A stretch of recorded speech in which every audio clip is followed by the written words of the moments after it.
जय श्री कृष्ण। राधे राधे।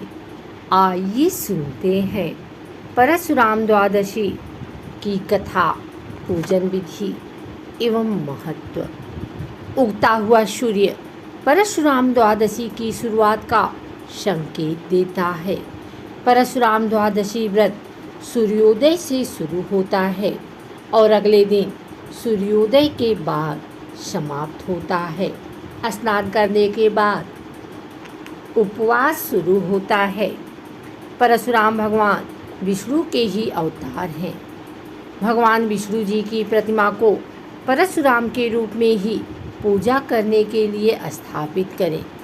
मान्यताओं के अनुसार व्रत का पालन करने वाले व्यक्ति रात भर जागकर भगवान परशुराम का ध्यान करते हैं, परंतु संभव न हो तो आप संध्या काल में एक बार पूजन अवश्य करें।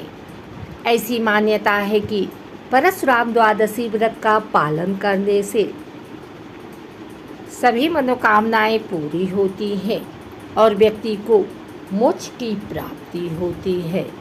परशुराम द्वादशी के दिन विष्णु सहस्त्र नाम स्तोत्र का जप करना शुभ माना जाता है। अगले दिन स्नान आदि कर भगवान परशुराम का पूजन करें और ब्राह्मण जरूरतमंद को दान दक्षिणा देने के पश्चात अपने उपवास का पालन करें। मान्यताओं के अनुसार जो भी व्यक्ति परशुराम द्वादशी का व्रत और पूजा करता है उसे शिक्षा और समृद्धि की भी प्राप्ति होती है। इसके अलावा वह इस लोक के सुखों को भोग कर मृत्यु के पश्चात स्वर्गलोक में भी स्थान प्राप्त करता है। हर साल वैशाख माह के शुक्ल पक्ष की द्वादशी तिथि पर परशुराम द्वादशी मनाई जाती है। इस दिन परशुराम जी की पूजा अर्चना और व्रत किया जाता है।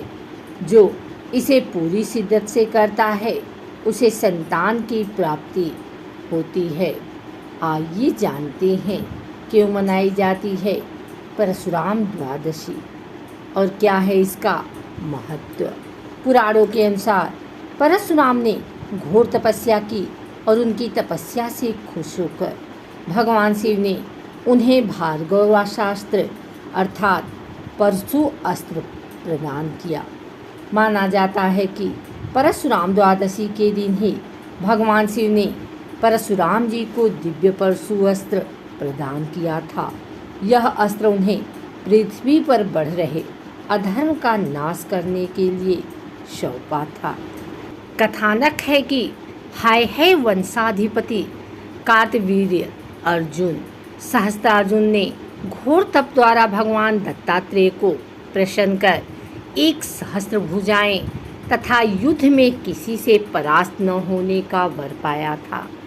संयोगवश वन में आखेट करते हुए जमद मुनि की आश्रम में जा पहुंचा और देवराज इंद्र द्वारा उन्हें प्रदत्त कपिला कामधेनु की सहायता से हुए समस्त सैन्य दल के अद्भुत आतिथ्य सत्कार पर लोभवश जमदग्नि की अवज्ञा करते हुए कामधेनु को बलपूर्वक छीन कर ले गया। कुपित परशुराम ने फरसी के प्रहार से उसकी समस्त भुजाएं काट डाली व सिर को धड़ से पृथक कर दिया। तब सहस्त्रार्जुन के पुत्रों ने प्रतिशोध स्वरूप परशुराम की अनुपस्थिति में उनके ध्यानस्थ पिता जमदग्नि की हत्या कर दी। रेणुकापति की चिताग्नि में प्रविष्ट हो सती हो गई।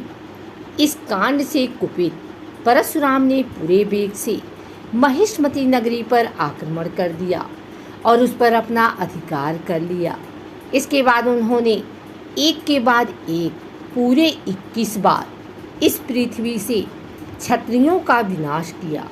यही नहीं, उन्होंने हैहयवंशी क्षत्रियों के रुधिर से स्थलत पंचक क्षेत्र के 5 सरोवर भर दिए और पिता का श्राद्ध सहस्त्रार्जुन के पुत्रों के रक्त से किया। अंत में महर्षि ऋचिक ने प्रकट होकर परशुराम को ऐसा घोर कृत्य करने से रोका।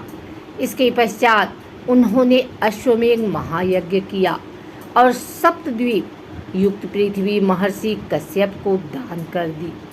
केवल इतना ही नहीं, उन्होंने देवराज इंद्र के समक्ष अपने शस्त्र त्याग दिए और सागर द्वारा उच्छिष्ट भूभाग महेंद्र पर्वत पर आश्रम बनाकर रहने लगे।